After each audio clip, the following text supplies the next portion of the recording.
Let me be straight about PPL, direct mail, and cold calling, because I know that's probably what you're using right now.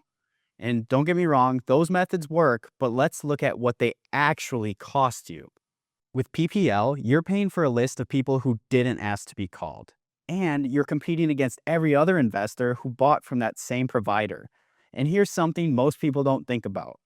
Even if your PPL provider tells you the list is exclusive to you, that doesn't mean another PPL company across town isn't selling those exact same leads to your competitors. There's no governing body.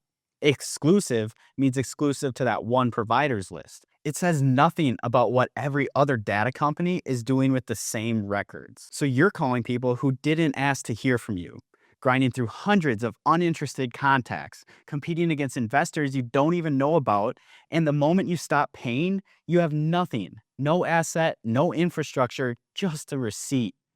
Direct mail has the same core problem. You're blasting postcards into neighborhoods, hoping someone is motivated enough to call you back. Response rates are typically 1 to 3%, which means 97 cents of every dollar you spend is generating zero return. And just like PPL, every other investor in your market is mailing the same distressed property lists. You're not standing out. You're a part of the noise.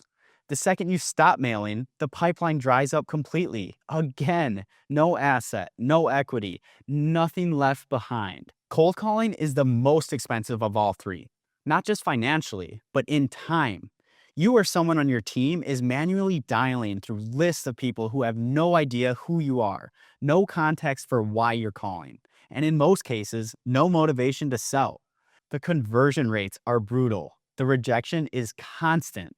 And the hours that you're burning on the front end of that process are hours you're not spending on property walkthroughs, negotiations, or building your portfolio. The work that actually truly makes you money. So here's the fundamental difference with my system.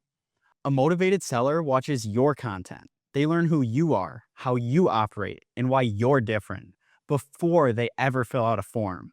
By the time they reach out, they've already decided that they want to work with you specifically. That's not a cold lead. That's a warm conversation with someone who chose you. There's no chasing, no grinding through dead lists, no competing against investors you can't even see. And everything we build, the content library, the CRM, the funnel, you own it permanently. When you stop paying a PPL company or stop mailing, stop dialing, you walk away with nothing. So the question isn't whether those methods can generate deals. The question is, are you building something or are you just renting results that disappear at the moment you stop paying?